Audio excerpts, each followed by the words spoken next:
सभी को मेरा नमस्ते।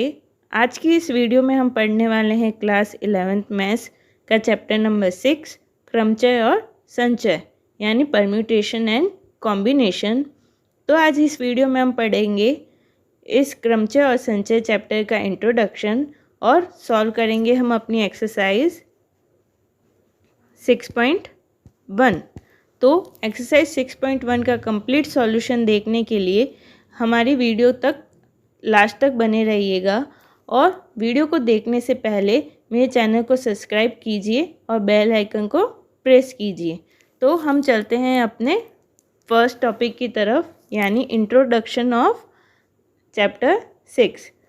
पहला टॉपिक है हमारा गणना का आधारभूत सिद्धांत यानी फंडामेंटल प्रिंसिपल ऑफ काउंटिंग। तो इसकी शुरुआत करते हैं हम अपने एक एग्जाम्पल के साथ। एक मोहन नाम का व्यक्ति है जिसके पास 3 पैंट्स हैं। कितने पैंट्स हैं? 3 पैंट्स हैं एंड 2 शर्ट्स हैं उसके पास। हम पैंट्स को कैसे डिनोट करेंगे? P1, P2 and P3। Shirt को डिनोट करते हैं S1 एंड S2 के साथ। तो हमें ये बताना है कि मोहन इनके जोड़े किस प्रकार बनाता है ताकि वो क्या कर सके, इनके जोड़े बनाकर इनको पहन सके। तो हम जोड़े कैसे बनते हैं आज, यानी उसकी कितनी संभावनाएं हैं, कितने तरीके से वो उसे यूज़ कर सकता है, यानी कितने तरीक़ों से वो जोड़े बनाकर उन्हें पहन सकता है। संभावनाएं हमें बतानी है यहाँ पर। तो किस तरीके से बनेगी? जैसे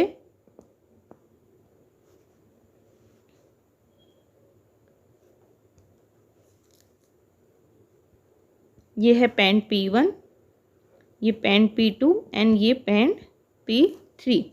अब P1 को क्या कर सकता है? P1 पैंट के साथ वो S1 पैंट भी पहन सकता है। S1 शर्ट और S2 2 शर्ट है उसके पास, तो वो P1 का कॉम्बिनेशन किसके साथ बना सकता है? S1 के साथ, यानी P1 पैंट और S1 शर्ट। या फिर वो P1 का कॉम्बिनेशन किसके साथ बना सकता है? S2 के साथ। इसी तरीके से वो P2 का भी जोड़ा बना सकता है S1 और S2 के साथ, यानी P2 पैंट जो है उसको S1 शर्ट या फिर S2 शर्ट के साथ वो क्या कर सकता है? पहन सकता है। यानी यहाँ पर जोड़ा क्या बनेगा? P2 S1 and P2 S2। इसी तरीके से वो पैंट P3 के साथ भी दोनों शर्ट का क्या कर सकता है? जोड़ा बना सकता है। P3 S1 and P3 S2, यानी वो क्या कर सकता है? 3 पैंट और 2 शर्ट के साथ कितने जोड़े बना सकता है? 1 2 3 4 5 एंड 6। यानी वो 3 पैंट और 2 शर्ट को कितने तरीक़ों से पहन सकता है? 6 तरीक़ों से क्या कर सकता है? पहन सकता है। क्लियर? यानी हमारे पास संभावनाएं कितनी हुई? 6 तरीके से वो 3 पैंट और 2 शर्ट को क्या कर सकता है? उनके जोड़े बनाकर उनको पहन सकता है। तो यहाँ पर इसी तरीके से हमें क्या समझना है? उन तरीक़ों की संख्या निकालनी है कि हम उन्हें, जो हमारे पास घटनाएं दी हुई होगी या जो इवेंट दिए हुए होंगे, उन्हें हम किस तरीके से उनका उपयोग करके उनकी संभावनाएं निकाल सकते हैं। जैसे इसका स्टेटमेंट क्या है, यानी कथन क्या है गणना का? तो गणना का आधारभूत सिद्धांत का कथन क्या होगा? यदि एक घटना m तरीके से घटित होती है, उसके उपरांत दूसरी घटना n तरीके से घटित होती है और उसके उपरांत एक अन्य घटना p तरीके से घटित होती है। यहाँ हम बात कर रहे हैं 3 घटनाओं की। तो p तरीके से घटित होती है, तो इन तीनों घटनाओं के घटित होने के भिन्न तरीकों की संख्या क्या होगी? निम्न क्रम में होगी m × n × p। यानी हम तीनों संख्याओं के तरीकों को क्या कर देंगे? उनका गुणा कर देंगे। तो हमारे पास क्या हो जाएगी, उन तीनों घटनाओं के घटित होने के भिन्न तरीकों की संख्या हो निकल जाएगी। यहाँ पर हमने तीन घटनाओं की बात की है। ये घटनाएं जो हो सकती है वो अलग अलग नंबर्स में हो सकती है। जैसे अगर हम 4 घटनाओं की बात करेंगे तो हम चारों घटनाओं के तरीके जो होंगे, तरीकों की संख्याओं का क्या कर देंगे, हम गुणन कर देंगे। अगर हम 5 संख्याओं की बात करते हैं तो हम क्या हो जाएगा यहाँ पे, जैसे m, अगर तीनों संख्या m cross n cross p की थी हमने, उसी तरीके से क्या आ जाएगा, जो चौथी गणना है अगर उसके तरीकों की संख्या क्या निकाल दे, q, और पांचवें तरीकों की संख्या हम क्या निकाल दे, अगर f निकाल दे, तो हमारा जो उनके पांचों घटनाओं के घटित होने की जो तरीकों की संख्याएं होगी वो कैसे निकलेगी, उन पांचों घटनाओं के तरीकों का गुणन। क्लियर। इसको हम अपने जो एग्जाम्पल हमने सॉल्व किया है उस पर अप्लाई कर सकते हैं। जैसे हमारे पास क्या थे, 3 पैंट्स थे और 2 शर्ट्स थे। तो हमारे पास एक घटना क्या हो गई, 3 पैंट, और दूसरी घटना क्या हो गई, वो 2 शर्ट। तो अगर हमें उन दोनों के जोड़े बनाने की जो तरीकों की संख्याएं निकालनी हैं तो वो कैसे निकलेगी, इनके तरीके, यानी हम पैंट कितने तरीके हो सकते हैं, यूज़ कर सकते हैं 3 तरीकों से, और शर्ट कितने तरीकों से यूज़ कर सकते हैं, 2 तरीकों से। अगर हम इन दोनों संख्याओं का क्या कर दे, गुणन कर दे, तो हमारे पास क्या आएगा, 6, जो कि हमारे टोटल तरीकों की संख्या आ जाएगी। क्लियर। तो चलिए हम सॉल्व करते हैं अपनी प्रश्नावली 6.1, जिसका प्रथम क्वेश्चन क्या है, अंक 1, 2, 3, 4 और 5 से कितनी 3 अंकीय संख्याएं बनाई जा सकती है। और फर्स्ट पार्ट है हमारा, अंकों की पुनरावृत्ति की अनुमति हो, और सेकंड पार्ट क्या है, अंकों की पुनरावृत्ति की अनुमति नहीं हो। एक चीज़ ध्यान रखने की बात है, अगर अंकों की पुनरावृत्ति की अगर वो बात करता है तो तरीकों की जो संख्याएं होती है वो कम नहीं होती, यानी, और अंकों की पुनरावृत्ति की अनुमति नहीं हो तो जब भी हम अपने अगले अंक पर जाएंगे तो क्या होगी, तरीकों की संख्या क्या हो जाएगी, कम हो जाएगी। तो जैसे इसको सॉल्व करते हैं, हमारे पास कितने अंक दिए हुए हैं, हमारे पास 5 अंक दिए हुए हैं, 1, 2, 3, 4 एंड 5, और रिक्त स्थान कितने होंगे, यानी हमें क्या बनानी है, 3 अंकों की संख्या बनानी है, 3 अंकों की संख्याएं किसके बराबर होगी, तीनों रिक्त स्थानों को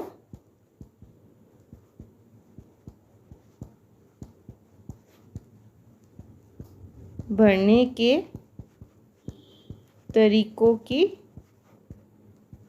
संख्या के बराबर। यानी 3 अंकीय संख्याओं की जब हम बात करते हैं तो हमारे पास कितने रिक्त स्थान होते हैं, 3 अंक की संख्या बनानी है तो 3 रिक्त स्थान होंगे।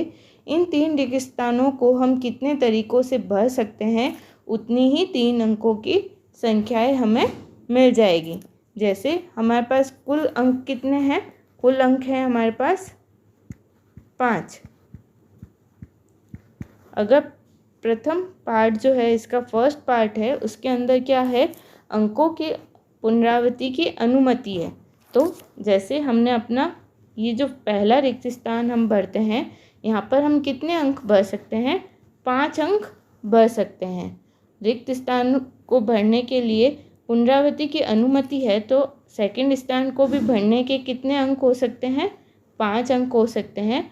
और ये पहले रिक्त स्थान को भरने के लिए भी हमारे पास कितने अंक उपलब्ध होंगे, 5 अंक उपलब्ध होंगे। क्लियर।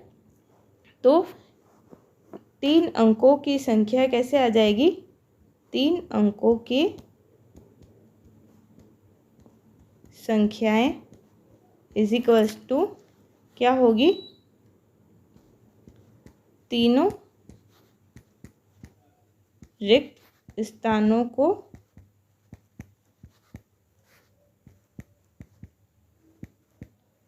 भरने के कुल तरीकों की संख्या।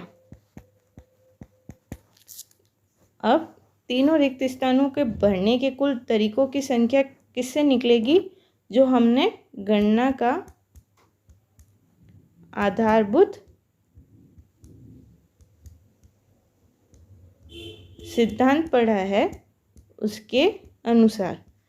ये सिद्धांत क्या कहता है कि कुल तरीकों की संख्या कैसे निकलती है, उन तरीकों का क्या कर दो, गुणन कर दो आपस में।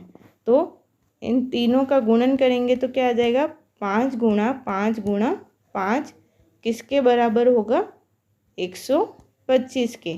तो 3 अंकों की कितनी संख्याएं बन जाएगी हमारे पास, उपलब्ध संख्याएं कितनी आएगी हमारे पास, 125। इसी तरीके से सेकंड पार्ट हमारा क्या होगा, हमारे पास 3 रिक्त स्थान उपलब्ध है, यहाँ पर अंकों की पुनरावृत्ति की अनुमति नहीं है। तो क्या होगा, कुल अंक कितने हैं हमारे पास, कुल अंक है हमारे पास 5। अगर मैं पहले स्थान पर 5 अंक भर सकती हूँ, या तो 1 भर सकती हूँ, 2 भर सकती हूँ, 3 भर सकती हूँ, 4 भर सकती हूँ और 5 भर सकती हूँ। यानी पहले स्थान पर कितने भर सकती हूँ, मैं 5 तक अंक भर सकती हूँ। अगर मैंने 5 अंकों में से 1 अंक को तो यहाँ पर भर दिया है, तो दूसरे स्थान पर क्या होगा, 1 अंक भरने के लिए हमारे पास कम उपलब्ध होगा। यानी कितने अंक उपलब्ध होंगे, अब हमारे पास 4 अंक ही उपलब्ध होंगे इस दूसरे स्थान को भरने के लिए। अब 2 अंक जो है वो इन दोनों स्थानों को भरने के लिए काम आ चुके हैं। तो तीसरे स्थानों को भरने के लिए हमारे पास 5 में से 2 अंकों को अगर हम कम कर देंगे तो कितने अंक उपलब्ध होंगे, सिर्फ 3 अंक उपलब्ध होंगे। तो तीनों रिक्त स्थानों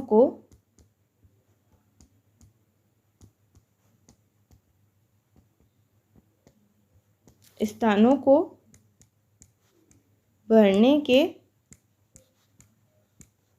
कुल तरीकों की संख्या,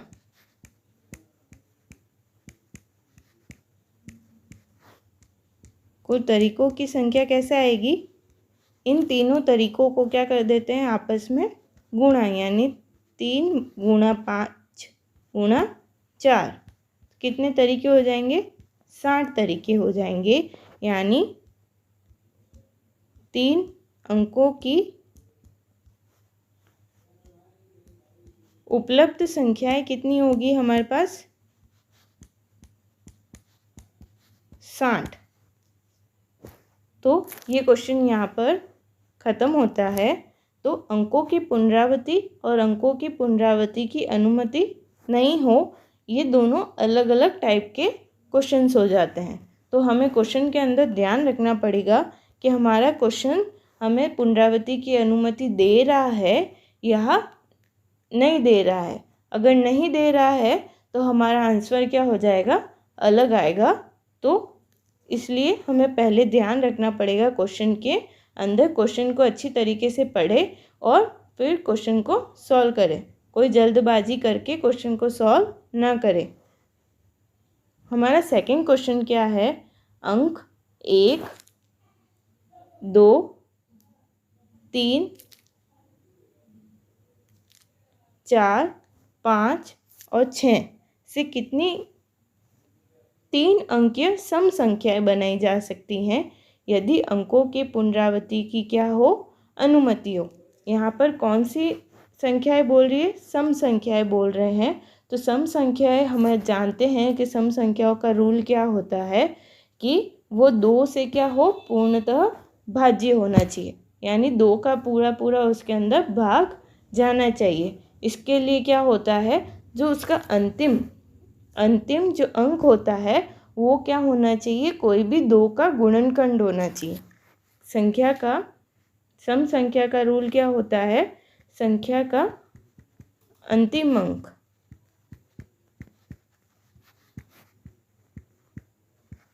दो का गुणनखंड होना चाहिए।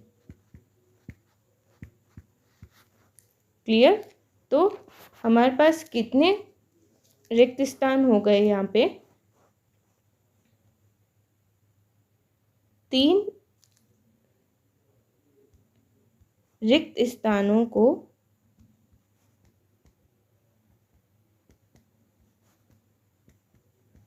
भरने के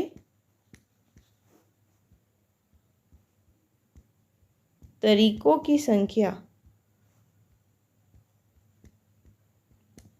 किसके बराबर होगी? 3 अंकीय सम संख्याओं के 3 अंकीय सम संख्याओं के बराबर होगी। तो हमारे पास 3 जो रिक्त स्थान है,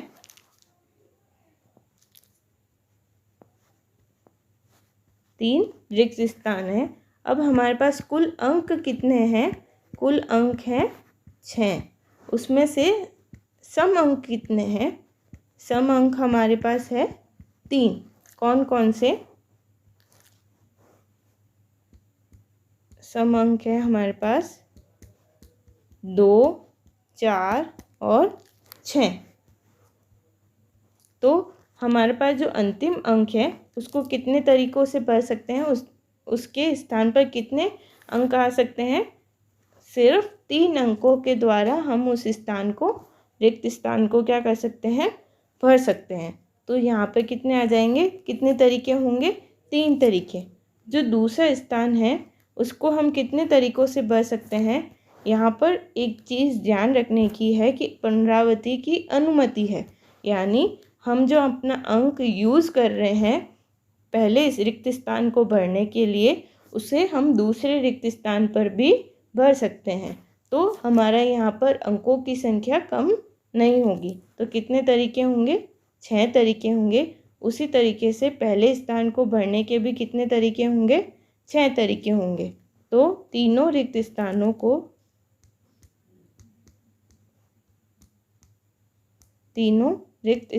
को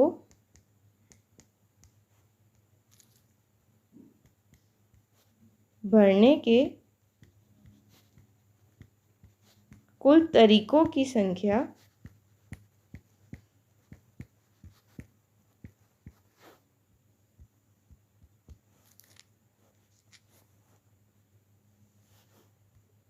गणना के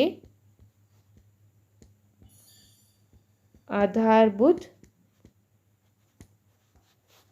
सिद्धांत द्वारा कितनी होगी? 6 गुणा 6 गुणा 3,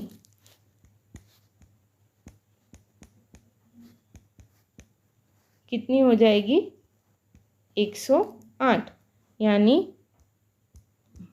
3 अंकीय सम संख्याओं की 3 अंकीय सम संख्या कितनी उपलब्ध होगी?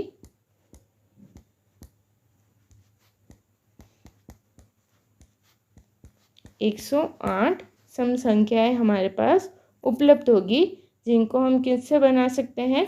1 से 6 तक जो अंक दिए हुए हैं उनके द्वारा हम 3 अंकीय सम संख्याएं कितनी बनाएंगे? यहाँ पर 108।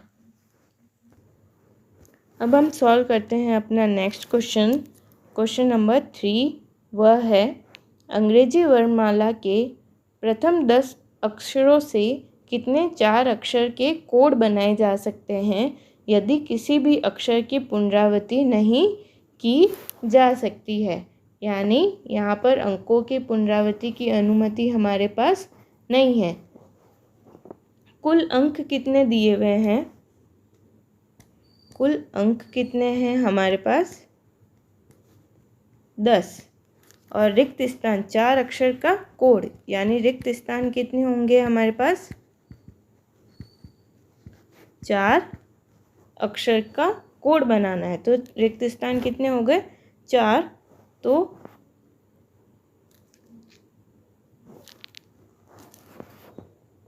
उपलब्ध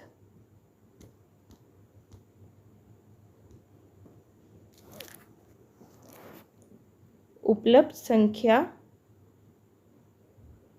उपलब्ध 4 अक्षर के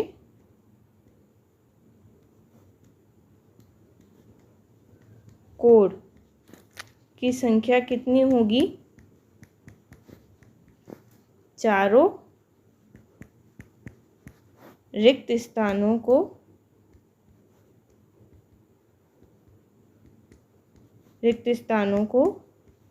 भरने के कुल तरीकों की संख्या के बराबर। संख्या। अब हमारे पास 4 रिक्त स्थान उपलब्ध है। ये 4 रिक्त स्थान है। कुल अंक कितने हैं हमारे पास? 10। क्लियर? अंकों की पुनरावृत्ति की अनुमति नहीं है, क्योंकि स्पष्ट दिया हुआ है कि किसी भी अक्षर की पुनरावृत्ति नहीं की जा सकती है। तो यहाँ पर अक्षरों की पुनरावृत्ति की अनुमति नहीं है। तो पहला जो रिक्त स्थान होगा उसको हम कितने अक्षरों से भर सकते हैं? 10 अक्षरों से भर सकते हैं। अब 10 अक्षरों में से मैंने एक अक्षर को पहले रिक्त स्थान को भरने में यूज़ कर लिया है, तो हमारे पास दूसरे रिक्त स्थान को भरने के लिए कितने अक्षर उपलब्ध होंगे? केवल 9 अक्षर उपलब्ध होंगे। उसी तरीके से जब हमने 2 अक्षरों को पहले और दूसरे रिक्त स्थान को भरने के अंदर यूज़ कर लिया है, तो हमें तीसरे रिक्त स्थान को भरने के लिए केवल कितने अक्षर उपलब्ध होंगे? 8। इसी तरीके से पहले रिक्त स्थान को भरने के लिए कितने अक्षर उपलब्ध होंगे? 7। इस तरीके से अगर अक्षरों की पुनरावृत्ति की अनुमति नहीं है तो एक एक अक्षर क्या होता जाएगा? कम होता जाएगा। क्लियर? तो चारों रिक्त स्थानों को गणित के आधारभूत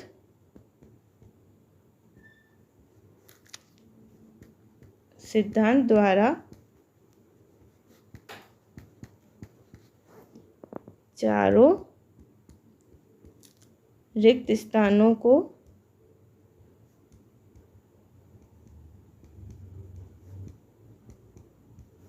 भरने के कुल तरीकों की संख्या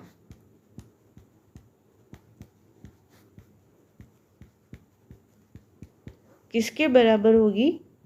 7 गुणा 8 गुणा 9 गुणा 10। आंसर कितना होगा? 5040। यानी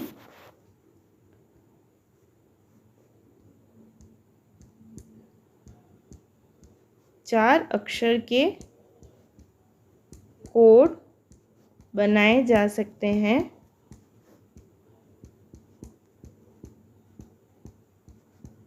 कितने कोड बनाए जा सकते हैं? 5040 कोड बनाए जा सकते हैं। तो इस तरीके से हमारा ये क्वेश्चन यहाँ एंड होता है। हम चलते हैं अपने अगले क्वेश्चन की तरफ।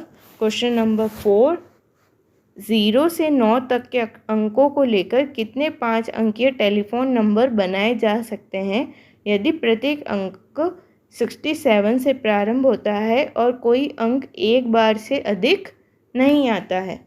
0 से 9 तक के अंकों को लेकर 0 से 9 अंक तक कितने अंक होंगे? कुल अंक कितने होंगे हमारे पास? कुल अंक होंगे 10। अब 5 अंकीय टेलीफोन नंबर बनाए जा सकते हैं और यदि प्रत्येक नंबर 6 और 7 से प्रारंभ होता है। 5 अंकीय बनाने हैं, जिसमें से 2 अंक हमारे पास क्या है? दिए हुए हैं। हमें केवल कितने अंकों को भरना है? अंतिम के 3 अंकों को भरना है। तो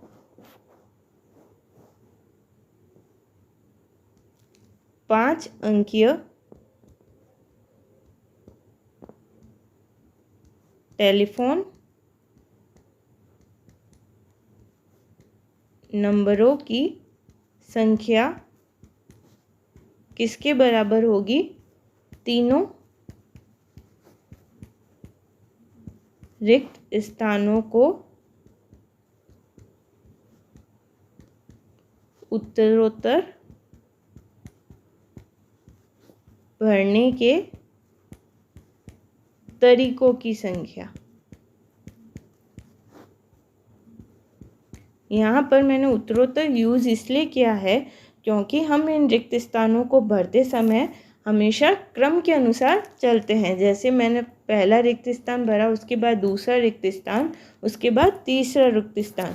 इसके लिए रिक्त स्थानों को भरने के लिए हमेशा उसके क्रम के अकॉर्डिंग चलना चाहिए, उनका क्रम नहीं बिगाड़ना चाहिए। तो 5 रिक्त स्थान हैं, जिसमें से 2 रिक्त स्थानों को तो हमारे पास दिया हुआ है कौन से अंकों से भरा गया है, 6 और 7। यानी टोटल जो 10 अंक हैं उसमें से कितने अंकों को यूज़ कर लिया है? यहाँ पे 2 अंकों को यूज़ कर लिया है। यानी हमारे पास अब कितने अंक बचेंगे? 8 अंक। तो हम इस अंतिम अंक को कितने तरीक़ों से भर सकते हैं? 8 तरीक़ों से भर सकते हैं। क्वेश्चन के अंदर गिवन क्या है कि कोई अंक एक बार से अधिक नहीं आता, कोई अंक एक बार से अधिक नहीं आता। यानी 6, 7 को अगर मैं यहाँ यूज़ कर लिया है तो मैं इसको वापस रिपीट नहीं कर सकती हूँ। इसी तरीके से अगर मैंने पहले स्थान पर यहाँ पर कोई अंक भर दिया है तो मैं उसे वापस रिपीट नहीं कर सकती हूँ। तो अगले स्थान को जब मैं भरूँगी तो मेरे पास एक अंक ऑटोमेटिक और कम हो जाएगा। कितने हो जाएंगे? 7 अंक हो जाएंगे। तो इस स्थान को भरने के कितने तरीके होंगे? 7 तरीके होंगे। इसी तरीके से जब मैं तीसरे स्थान को भरूँगी तो मेरे पास एक अंक और कम हो जाएगा उसे भरने के लिए। तो इसका कितने तरीके हो जाएंगे? 6 तरीके हो जाएंगे। तो तीनों रिक्त स्थानों को, या फिर मैं इसकी जगह क्या लिख सकती हूँ, 5 अंक के टेलीफोन नंबरों की संख्याएं कितनी उपलब्ध होगी? 6 × 7 × 8। कितना आंसर होगा इसका? 336। यानी 5 अंक के कितने टेलीफोन नंबर उपलब्ध होंगे? 336। चलिए हम चलते हैं अपने अगले क्वेश्चन की तरफ। Question number 5। एक सिक्का 3 बार उछाला जाता है और परिणाम अंकित कर लिए जाते हैं। परिणामों की संभव संख्याएं क्या है? जब एक सिक्का उछाला जाता है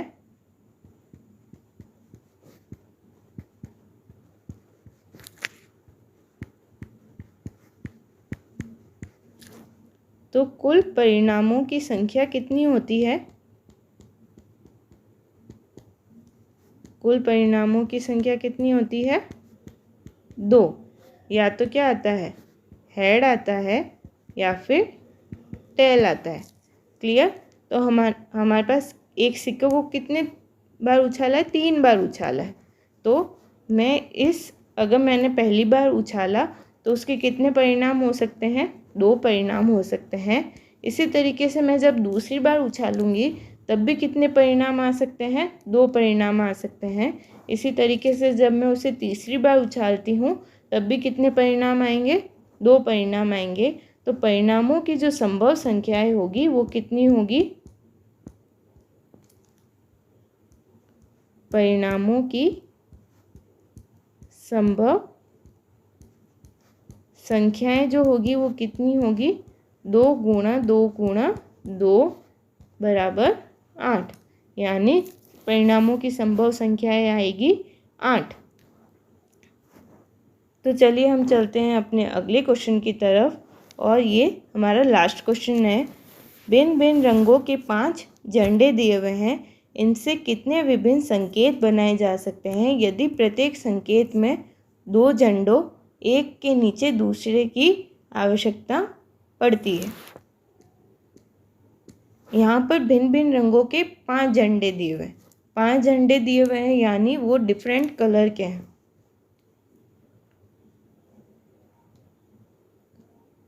हमारे पास टोटल रंग कितने हो गए? 5 हो गए। विभिन्न रंग कितने हैं? 5 हैं। ये सारे कैसे हैं? डिफरेंट डिफरेंट है, तो कोई भी ऑटोमेटिक कोई भी रंग क्या होगा? रिपीट नहीं कर सकते, क्योंकि एक कलर का एक ही झंडा हमारे पास उपलब्ध होगा, वैसा दूसरा झंडा हमारे पास उपलब्ध नहीं होगा। यदि प्रत्येक संकेत में से 2 झंडों यानी एक के नीचे दूसरे की झंडा जो है हमारा ये इस प्रकार है। यहाँ पर पहला ऊपर वाला हिस्सा और ये हो जाएगा हमारा नीचे वाला हिस्सा। तो विभिन्न जो संकेतों की संख्याएं होगी, विभिन्न संकेतों की जो संख्याएं होगी वो किसके बराबर होगी? दोनों झंडे के दोनों हिस्सों, इसकी जगह हम लिख सकते हैं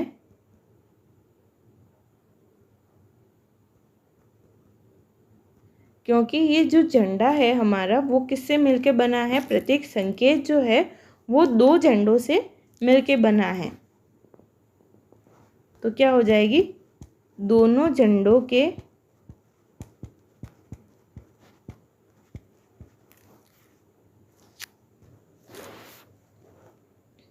दो झंडों द्वारा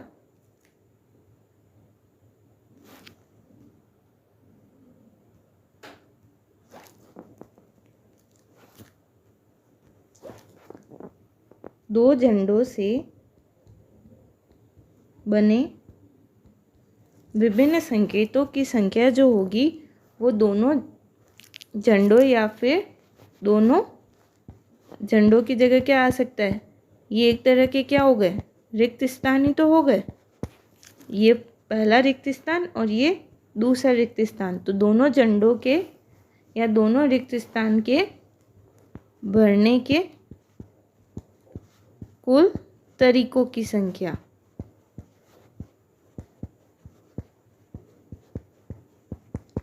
तो हम क्या करेंगे, जैसे भिन्न भिन्न 5 रंग के डिफरेंट कलर के झंडे दिए हुए हैं हमारे पास, तो मैंने इसको पहला जो झंडा होगा वो कितने तरीके से ले सकते हैं? 5 तरीके से ले सकते हैं। अब जो उसका ऊपर का हिस्सा है उसके अंदर एक झंडा हमने पहले ही यूज़ कर लिया है, तो जो नीचे का हिस्सा है उसको बनाने के लिए, संकेत का जो नीचे का हिस्सा है उसको बनाने के लिए हमारे पास कितने झंडे अब उपलब्ध होंगे? सिर्फ 4 झंडे उपलब्ध होंगे। तो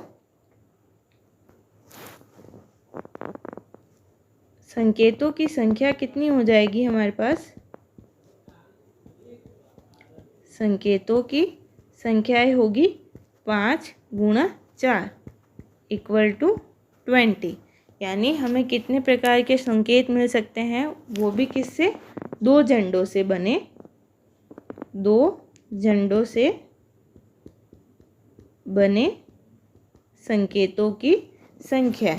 क्लियर? तो यहाँ पर प्रश्नावली 6.1 कंप्लीट होती है। आपको अगर वीडियो अच्छी लगे तो प्लीज़ मेरे चैनल को सब्सक्राइब कीजिए, उसे लाइक कीजिए, उसे शेयर कीजिए और मेरे चैनल पर बने रहिए। And thank you for watching my video.